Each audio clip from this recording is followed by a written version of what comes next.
오늘 우리에게 주신 하나님의 말씀은 마가복음 9장 23절로 29절까지 말씀입니다. 마가복음 9장 23절로 29절까지 말씀을 교독하겠습니다. 예수께서 이르시되 할 수 있거든이 무슨 말이냐? 믿는 자에게는 능히 하지 못할 일이 없느니라 하시니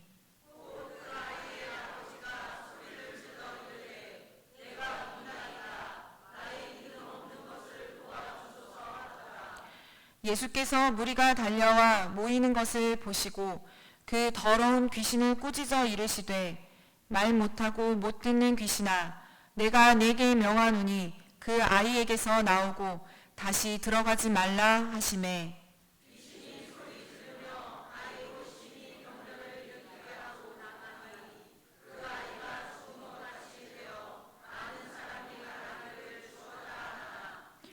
예수께서 그 손을 잡아 일으키시니 이에 일어서니라.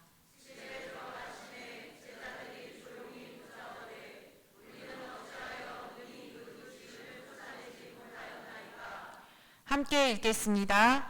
이르시되 기도 외에 다른 것으로는 이런 종류가 나갈 수 없느니라 하시니라. 아멘. 믿음의 꿈이 있는 성도의 고백을 같이 드리겠습니다. 주의 말씀은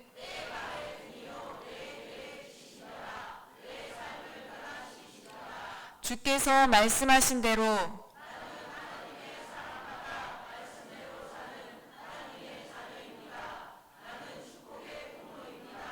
오늘도 주의 말씀에 말씀하여 주옵소서.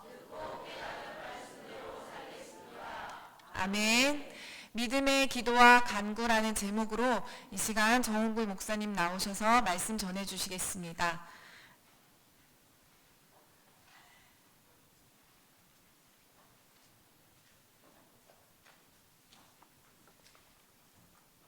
메리 크리스마스.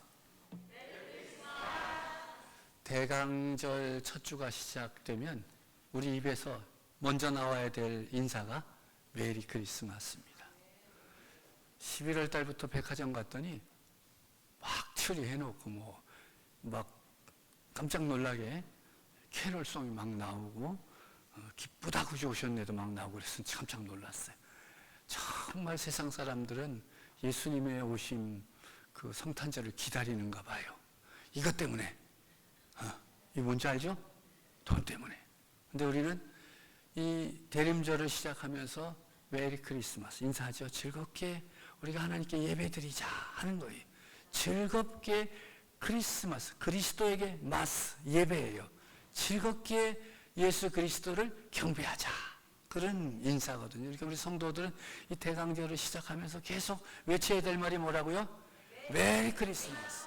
이게 무슨 신나서 하고 좋아서 하고 즐거운 잔치가 아니라 정말 우리가 이 땅에 구주로 오신 주님을 기다리면서 즐거운 마음으로 예수 그리스도께 경배하자. 예수 그리스도께 경배하자. 세상 사람들 못 알아들어요. 그래도 우리는 계속 외치는 거예요. 구세주 예수 그리스도께 경배를 드리자. 예배하자.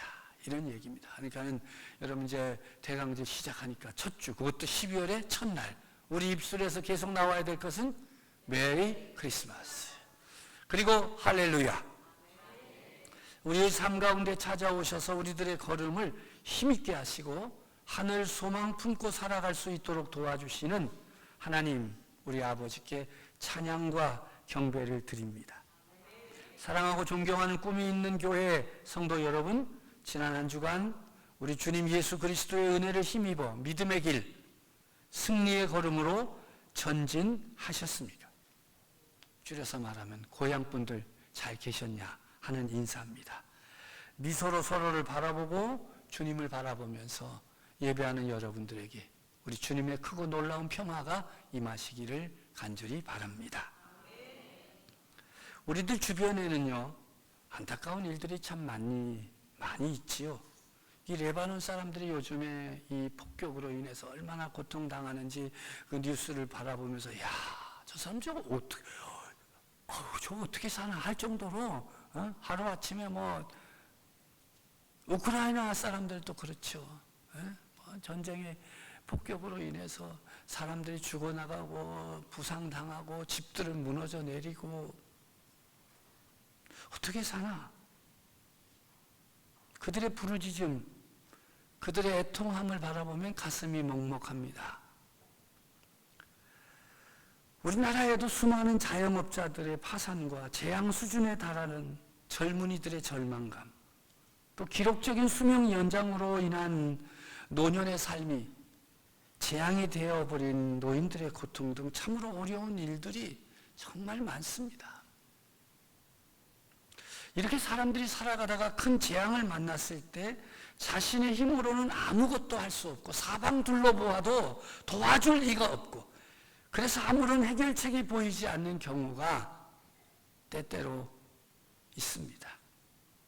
가슴이 답답해 견딜 수가 없고 눈앞이 깜깜해져서 보이는 것이 아무것도 없습니다. 이럴 때 어떻게 해야 합니까?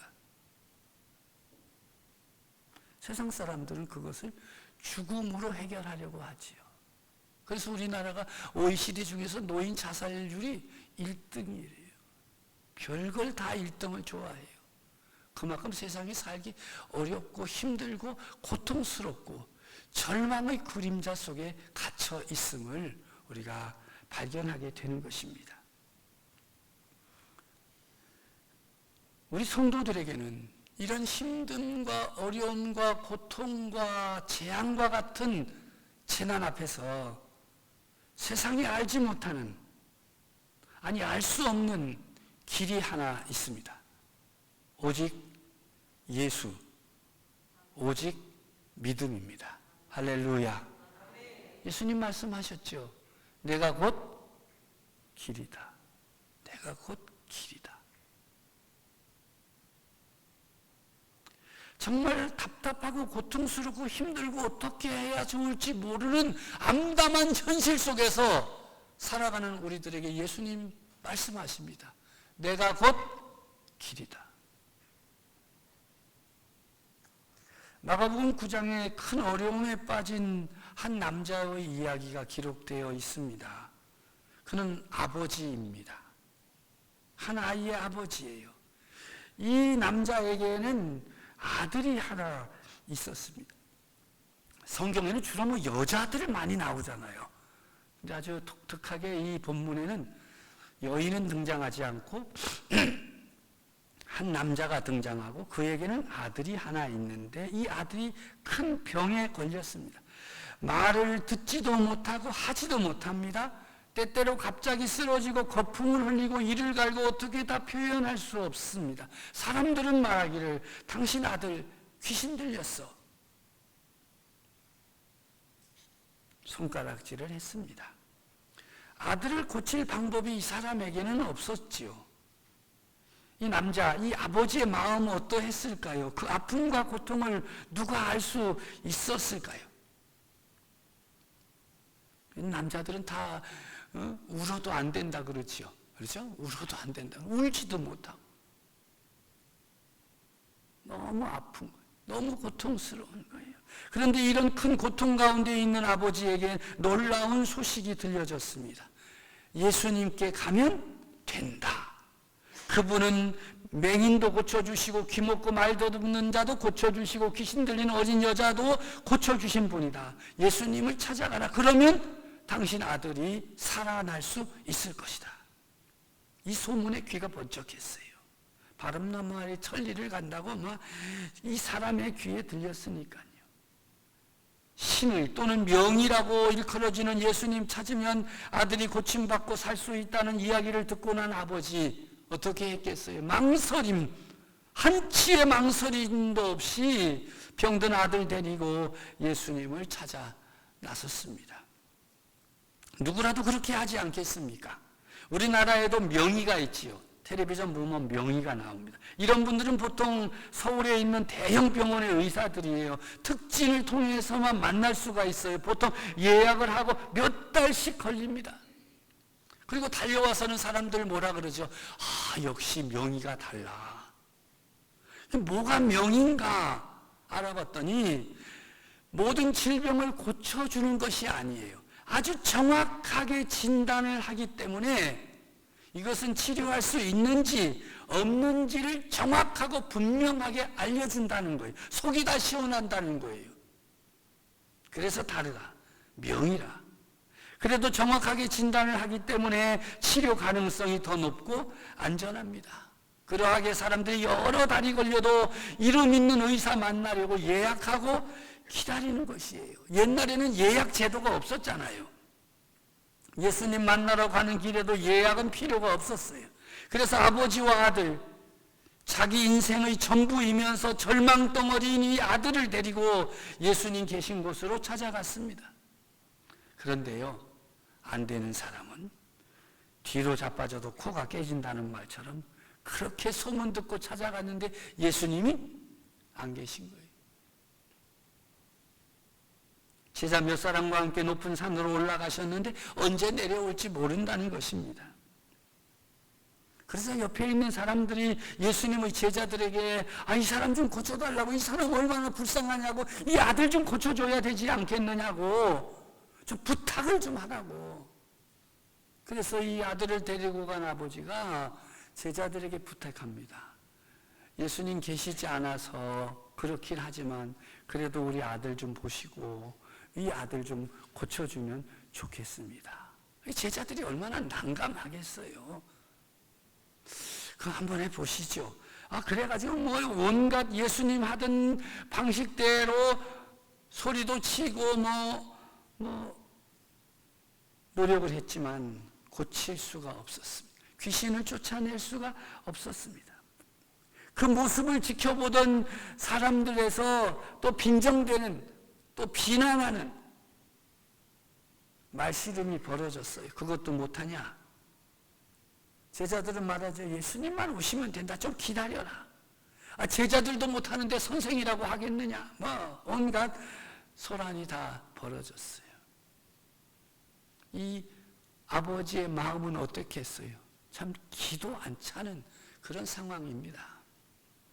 그런데 예수님께서 이 산에서 내려와 제자들에게 와보니까 서기관들과 말씨름하는데 제자들이 곤경에 빠져 있어요.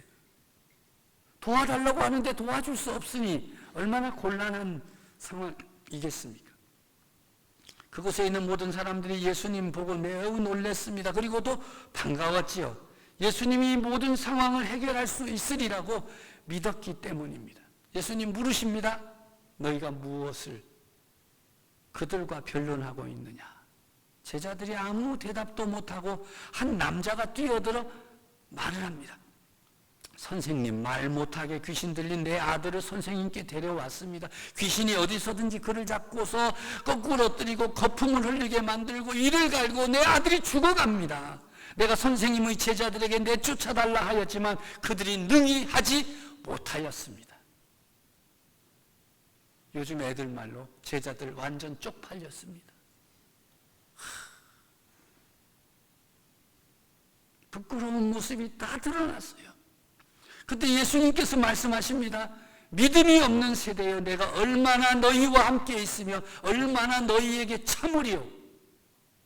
그를 내게로 데려오라.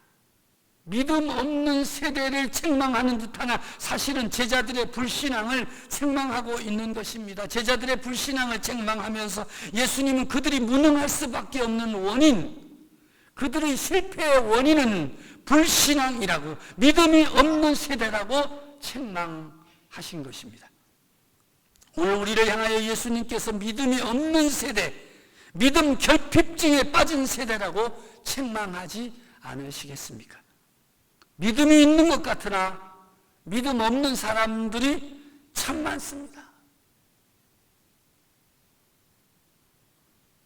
사람들 사이에도 이런 사람들이 많지 않습니까? 날 믿는 거야, 못 믿는 거야? 물어볼 때 여러분 뭐라고 대답하십니까? 믿지. 믿지. 왜 안 믿어? 대답하면서 속으로는 뭐라 그러죠? 믿기는 개뿔. 내가 어떻게 너를 믿냐? 여러분 병원에 가서 병문안하고 뭐라 그러죠? 집사님, 우리가 기도하고 있어요. 나을 거예요. 걱정하지 마세요. 그리고 나와서 문 밖에 나와서 뭐라 그러지? 얼마 못 살 것 같잖아. 그런 이들이 저쪽에 많아. 저기 어디 서쪽에, 강서쪽에. 내 그 소리 듣고는 대단히 한 번 야단을 친 적이 있어. 아니 믿음의 말을 하고 돌아서서는 무슨 말을 하는 거예요? 믿음 없는 말을 하는 거예요. 오늘 이 시대에 많은 그리스도인들이 있어요. 하나님을 믿고 찬양하고 경배하는 듯 하나 그 중심에 여전히 믿지 않는 것이 있어요.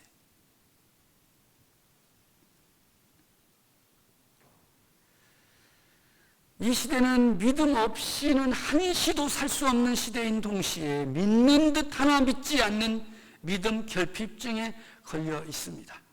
이 믿음 결핍증이 심한 사람들이 성도들 가운데 더 많습니다. 왜 그럴까요?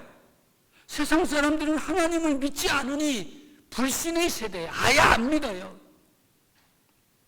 반면에 성도들은 하나님을 믿는 사람과 믿기는 하나 여전히 자기를 믿는 사람으로 나뉘어지는 거예요.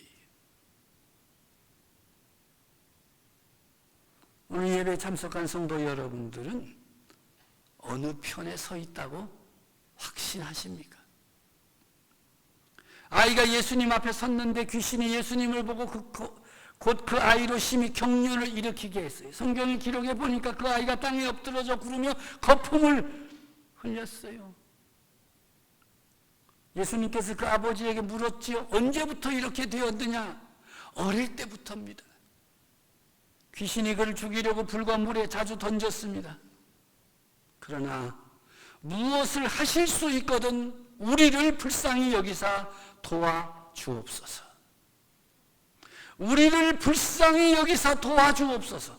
예수님을 위해 한 일도 없고 할 수 있는 힘도 없지만 불쌍히 여기시고 도와달라고 간청한 것입니다. 체면도 없고 염치도 없고 그냥 매달리는 아버지의 모습을 통해 우리는 무엇을 느낄 수 있겠습니까? 오늘 우리 부모들의 모습이 보이십니까? 제자들과는 달리 불완전하지만 이 아버지의 태도는 성장할 수 있는 가능성, 믿을 가능성이 있습니다. 하실 수 있거든이라는 말 속에는 신앙과 불신앙 모두가 포함되어 있습니다. 또 아이를 불쌍히 여겨달라 하지 아니하고 우리를 불쌍히 여겨달라고 간구합니다. 아이와 자신을 모두 불쌍히 여겨달라는 것입니다. 사실 그 아이가 불쌍하지요. 그런데 그 불쌍한 아이와 함께 살아야 하는 부모는 더 불쌍합니다. 그렇지 않습니까? 가족 가운데 한 사람이 큰 병에 걸리면 얼마나 안타깝습니까? 동시에 그를 돌보아야 하고 함께 아파해야 하는 가족은 더 힘듭니다. 모두가 아픕니다. 꿈이 있는 교회 성도들은 그것을 요즘 온몸으로 체험하고 있지 않습니까?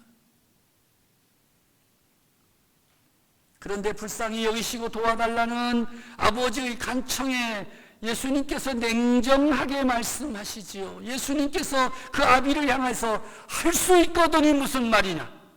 믿는 자에게는 능히 하지 못할 일이 없느니라. 믿는 자에게 모든 것이 가능하다고 선포하시는 예수님의 말씀에는 중요한 믿음의 원리가 담겨져 있어요. 첫째는 믿는 자라는 표현은 예수님을 믿는 믿음을 의미하는 것입니다. 예수님은 아이를 고칠 수 있는 하나님의 능력을 확고하게 믿고 있기 때문에 치유가 가능한 것이며 그 아버지도 이것을 믿어야 한다고 말씀하신 것입니다. 둘째는 믿는 자라는 표현은 예수님의 능력과 권위가 이 아이의 생명을 구할 수 있다는 것을 믿는 아버지의 믿음을 내포하고 있습니다. 세 번째는 하나님의 아들 예수 그리스도를 믿는 믿음이 우리를 살린다는 가르침입니다. 이때 아이의 아버지가 깨닫고 큰 소리로 외치지요. 내가 믿나이다. 나의 믿음 없음을 도와주옵소서. 참 역설적이잖아요. 내가 믿는다 그러고 또 믿음 없는 걸 도와달라고 하니 그는 처음에 자신의 아이를 예수님에게 데려옴으로써 자신의 믿음을 보여주었고 더 나아가서 도움을 간절하게 요청한 것은 그의 믿음을 나타내고 있는 것입니다. 그가 간절하게 요청은 하였지만 하실 수 있거든이라는 표현은 또한 불신앙의 표현이 되기도 합니다. 그는 신앙과 불신앙 모두를 가지고 있는 것입니다. 이것이 오늘을 살아가는 그리스도인들의 모습입니다. 여러분에게 믿음이 있습니다. 아멘도 안 합니다. 여러분 믿음 없어요? 성도 여러분이 다 믿음이 있습니다. 그런데 믿음과 함께 또 가지고 있는 거 있어요. 불신앙이에요. 믿지 못하는 마음이 있어요. 이것까지 무슨 우리를 도와주실래나? 이렇게 생각하는 거예요. 우리를 구원해 주시고 하나님의 자녀 삼으시고 이렇게 해주시고 그것은 할렐루야 아멘이 돼. 그런데 우리의 질병이나 우리의 사업이나 우리의 자녀의 문제나 우리 일신의 문제들이 생길 때 이거까지 어떻게 할 수 있느냐. 우리가 믿는다고 하면서 늘 판단의 기준을 누구에게 두는 것입니까? 자기 자신에게 두는 거예요. 그렇게 하나님을 믿지 마세요. 하나님을 믿을 때 모든 기준을 누구의 기준에서 바라봐요? 우리 주님의 기준으로 바라봐야 돼요. 우리의 기도를 들으시는 주님께서 역사해 주실 줄로 믿습니다. 내가 믿나이다. 그러면서도 여전히 내가 육체 가운데 살고 있기 때문에 불안하게 만들고 염려하고 걱정하게 만들고 믿지 못하게 만드는 육체의 것들이 우리를 자꾸 쓰러뜨리려고 합니다. 네가 믿어본다고 무슨 소용이 있겠느냐고 육체의 소리가 계속해서 들려옵니다. 그래서 그가 외친 것이지요. 나의 믿음 없는 것을 도와주소서. 내가 믿나이다. 정말 믿습니다. 그러나 이렇게 불신앙의 길로 끌고 가려는 것들 앞에서 내가 견디기 어려워 쓰러지고 넘어지오니 나를 붙들어 주옵소서.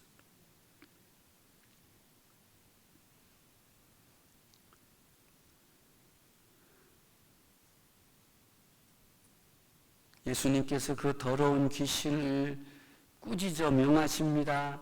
말 못하고 못 듣게 하는 귀신아, 내가 내게 명하노니 그 아이에게서 나오라. 다시는 들어가지 말라. 그때 귀신이 소리 지르며 아이로 심히 경련을 일으키게 하고 떠나갔습니다. 할렐루야. 아이가 죽은 것 같이 조용해졌습니다. 그 광경을 바라보던 사람들이 수군댑니다. 죽었다. 아이가 죽었다. 그것이 세상의 반응입니다. 죽었다는 거예요. 귀신이 떠나가고 아이의 온갖 몸부림이 다 멈추고 조용히 되니까 죽었다는 거예요. 그때 예수님 어떻게 하셨습니까? 아이의 손을 붙잡아 일으키시자 아이가 일어났습니다. 고침을 받았습니다. 할렐루야. 예수님은 아이의 아버지가 구하는 대로 아이를 고쳐주었고 아버지의 신앙을 굳게 해줌으로써 그들에게 자신이 누구인가를 분명하게 드러내 주신 것입니다. 사랑하는 성도 여러분, 예수님으로부터 아이의 손을 인계받은 아이 아버지의 얼굴을 그려볼 수 있겠습니까? 감격, 또 감격이 아니겠습니까? 눈물이 앞을 가리지 않았겠습니까? 아이의 손을 잡고 집으로 돌아가는 길에 걸으면 어떠했겠습니까? 제대로 걸을 수나 있었을까요? 급한 마음으로 아이의 엄마를 향해 달려가느라 예수님에 대한 인사나 제대로 했겠습니까? 성도 여러분에게도 이런 감격의 역사, 예수 그리스도께서 고쳐주시는 치유의 역사가 있어지기를 우리 주님의 이름으로 축복합니다. 이것으로 끝나지 않지요. 오늘의 말씀은 매우 불편한 사람들이 있어요. 제자들입니다. 그래서 예수님께 조용히 물었잖아요. 우리는 어찌하여 능히 그 귀신을 쫓아내지 못한 것입니까? 예수님 아주 간단하게 말씀해 주셨어요. 기도 외에 다른 것으로는 이런 종류가 나갈 수 없느니라. 예수님은 우리에게 병을 고쳐주시는 일뿐 아니라 믿음의 역사가 일어나기 위해서 반드시 필요한 하나님의 능력과 치유의 통로로서 기도를 강조하고 가르쳐 주신 것입니다. 여러분 요즘 체험하고 계시죠? 아무런 가망도 없어 보이는 그 상황에서 우리가 모여와 기도하고 믿음으로 기도했더니 이제 가능성의 문이 열려졌습니다. 할렐루야. 하나님이 보여주고 계십니다. 꿈이 있는 교회의 어려운 사건들을 통해서 보여주고 계십니다. 하나님께서 어떻게 일하고 계시는지, 하나님께서 어떻게 성도들로 하여금 모여와 기도하게 하시는지, 그 믿음의 기도를 하나님께서 어떻게 들으시고 역사하시는지를 보여주고 계십니다. 기적을 보여주고 계십니다. 이곳에 기적의 현장이 되어질 것입니다. 놀라운 일이 벌어질 줄로 믿습니다. 기도는 믿음 없이는 할 수 없습니다. 믿음 없이 기도할 수 없습니다. 믿음 없는 기도는 기도가 아닙니다. 뭐 순서가 되었으니까 내가 할 차례니까 그래도 기도는 해봐야 되겠지?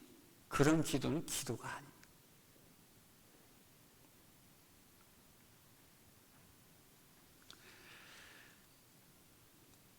말씀을 맺습니다.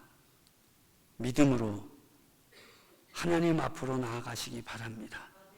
그 믿음으로 기도하시기를 바랍니다. 내가 믿나이다.